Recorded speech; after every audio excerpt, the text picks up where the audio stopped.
한 번 먹는 거는 의미가 없고요. 그쵸. 결국은 각각 하나하나의 투자의 확률을 높여야 되고요. 메타 같은 거나 뭐 이런 건 계속 갈까? 애플 특히. 애플은 제가 볼 때는 안정적이에요. 어떤 회사를 고르는 것보다도요, 제가 볼 때는 투자하면 안 되는 기업을 골라내는 게 훨씬 더 중요해요. 근데 이게 생업으로 이걸 하려면 참 힘들다. 맞아.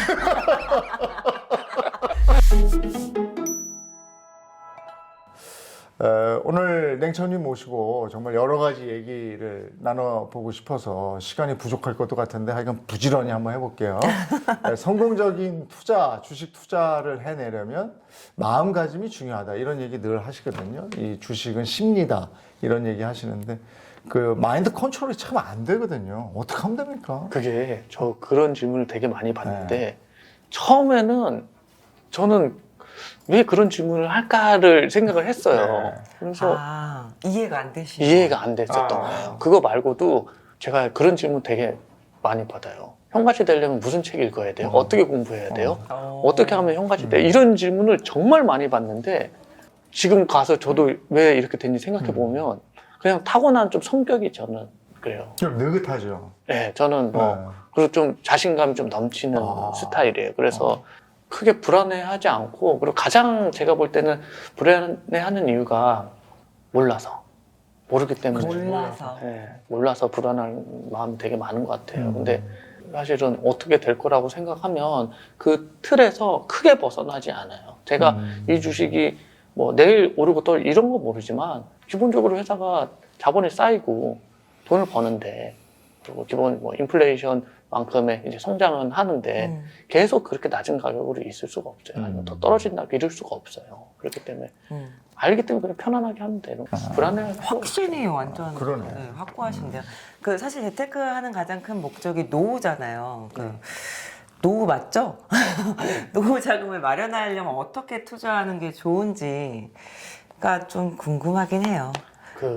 이렇게 보면 네. 저도 이제 친구들이 이제 체육계통도 있고 운동 선수들도 있고 뭐 연예인들도 있고 이런 경우에 보면 노후에 대한 대비가 안 된 케이스들이 되게 많아요. 그 다음에 무슨 신소재 이렇게 하면 이렇게 사고 이런 케이스들이 많이 있거든요. 네. 그거 한 번 먹는 거는 의미가 없고요. 그쵸. 결국은 각각 하나하나의 투자의 확률을 높여야 되고요.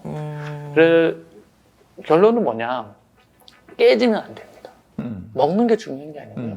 절대 깨지면 안 돼요. 그래서 꾸준하게 그게 쌓이면요, 나중에 큰 돈이 돼요. 그래서 저도 대학교를 들어간 다음에 바로 이제 들어가자마자 알바를 시작했어요. 그래서 빨리 좀 돈 모아서 이제 나중에 좀 편안하게 살자. 돈 때문에 걱정하지 않고 싶은 그게 되게 간절했어요. 엄청나게 간절했어요. 그래서 이제 그때부터 이제 뭐 투자에 대한 공부도 하고 이게 하나하나씩 투자를 했죠. 했는데 그런 것들이 이제 쌓여서 우상향을 한 거거든요. 네. 그랬더니 제가 원했던 목표치는 딱 30살이 되니까는 그게 달성이 되더라고요. 저는 운이 좀 좋아하는 케이스여서 그 결정적인 요인은 크게 실패한 적이 없어요.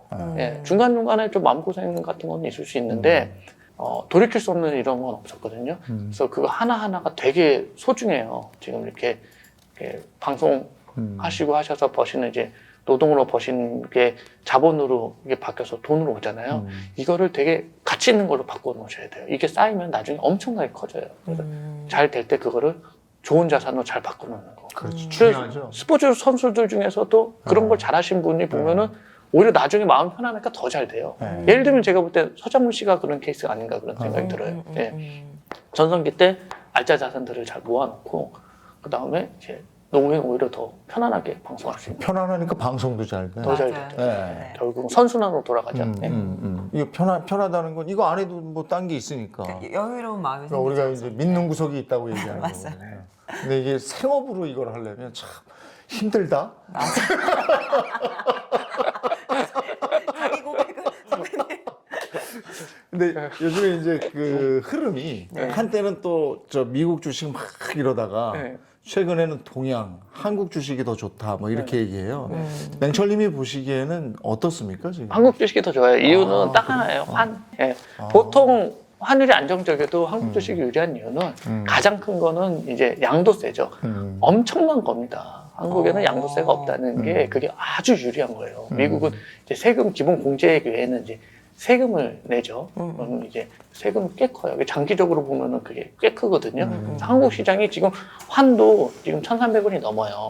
쭉 떨어졌다가 1,200원까지 떨어졌다가 1,300까지 올랐는데 1,300원이면은 아직도 좀 달러가 비싸다고 볼 수 있거든요. 이럴 때는 지금 한국 주식이 훨씬 유리하다고 봅니다.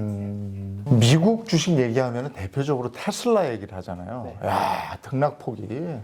지난번에는 정말 엄청났죠. 얼마 갔었지? 100달러 밑으로 가지 않았었나요? 네. 그죠? 금방 2배로 가더니 네. 요즘에 다시 또 좀 떨어져요. 네. 이런 것들, 메타 또 뭐 스타벅스라든지 애플이라든지 네. 구글이라든지 이런 것들은 네. 뭐 마냥 갈까요? 네. 아, 네. 그래서 저 하고 싶더라고요. 네. 하시면 좋아요. 그렇죠. 아. 연금을 약간 배당금으로 바꾸고 그거를 이제 운영 전략을 좀 써야 되는데, 그리고 좀 기업을 볼 줄 알아야 돼요.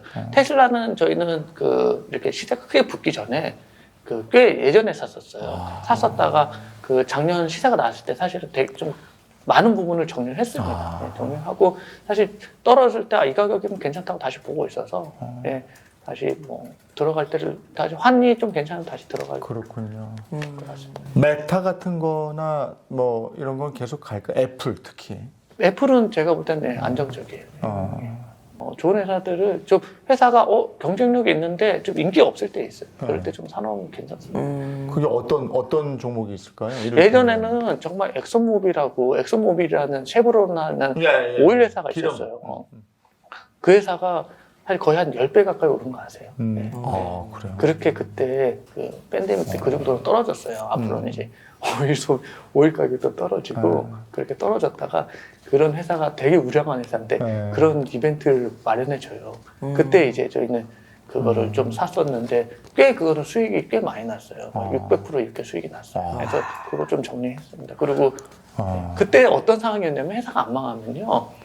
그리고 예전같이 배당해주면은 한 주 들면 배당 수익률이 30%가 넘어갔던 죠 1억 들고 있으면 1년에 3천만 원 주고 야. 100억 들고 있으면 30억씩 주는 상황이었어요. 대단하네. 배당도 시원시원하게 하네요.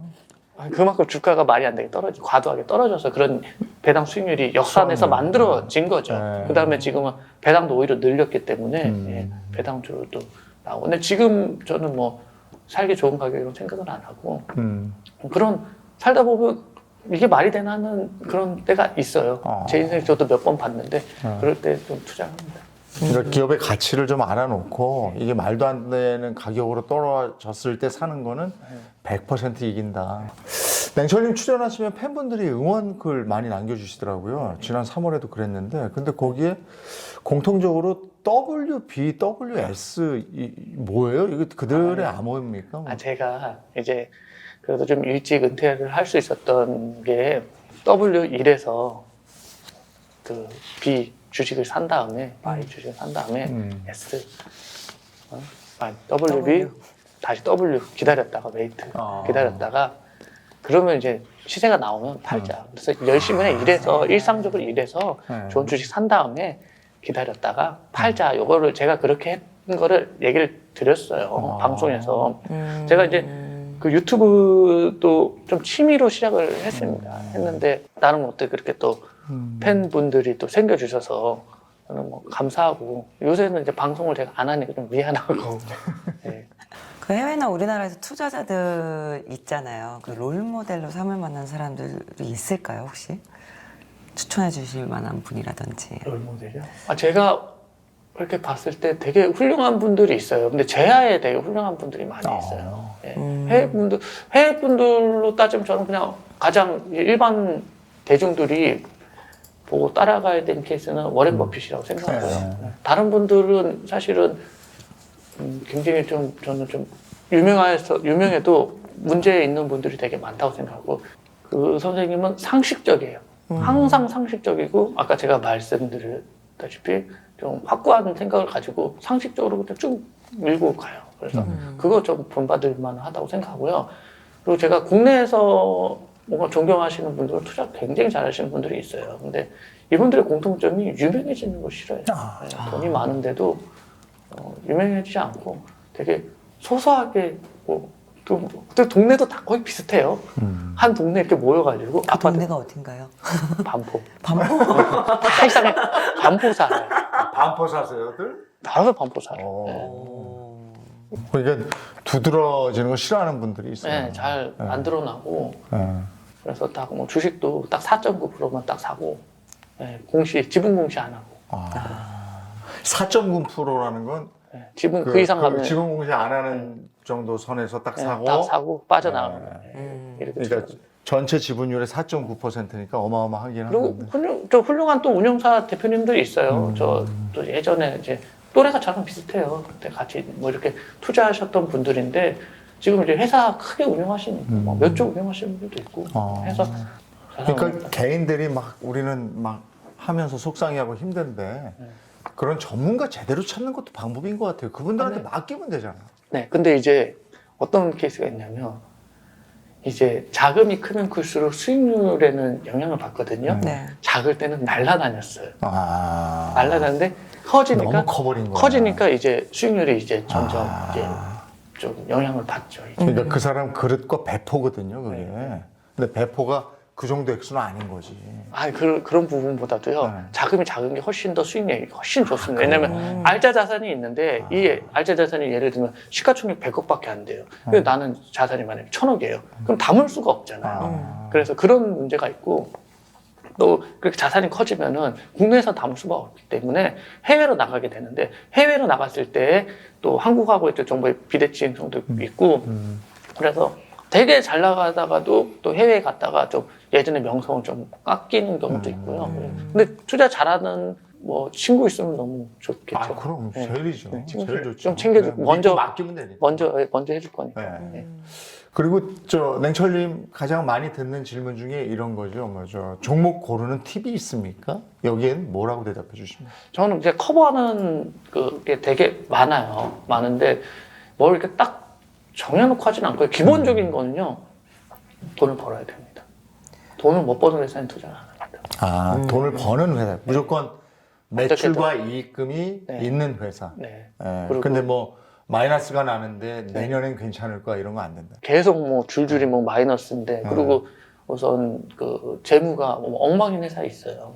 그런 회사는 사실은 투자하지 않습니다. 이게 어떤 회사를 고르는 것보다도요. 제가 볼 때는 투자하면 안 되는 기업을 골라내는 게 훨씬 더 중요해요. 일단 상장이 돼 있는 거니까 상장 조건은 맞춰진 거니까 그 중에서 말도 안 되게 운영하는 회사는 많아요. 거르면 예. 예. 그런 회사들이 많아요. 그래서 그런 것도 많이 고르고 그러다 보면 또 있다 보면 정말 기회들이 와요. 1년에 한 번씩은 좀 되게 괜찮은 찬스들이 와요. 한두 번. 네. 난 20년째 안 오던데. 아니 알려드려도 타이밍을 못 네. 잡으시는 거 아니에요? 알려드려도 안 하시죠. 잘 안 되더라고요. 네, 우리 투자자 맹철님과 주식 투자에 관한 얘기를 지금까지 중점적으로 나눠봤고요. 사업가시니까 그리고 투자자이시기도 하고 다음번에는 부동산 투자도 또 이렇게 잘하신다고 제가 들었기 때문에 저는 뭐 근데 부동산 투자는 되게 쉽다고 생각해요. 그래요? 네, 주식이 어렵지. 주식이 저는 한 10배 어렵다고 생각하고 부동산은 그냥 제가 이제 눈에 보이는 거를 그냥 방송에서 제 생각을 얘기를 하는데 제가 얼마 전에 구독자 몇 분 만났는데 시행하시는 분들, 부동산 이제 전문 투자하시는 분들이 있더라고요. 네. 근데 그분들도 주식이 어렵지 부동산은 다 쉽다고 다. 그러니까 투자에 감이 있으신 거예요. 그래서 여기서 잠깐 쉬고 다음 시간에 부동산 얘기 좀 나누겠습니다. 네.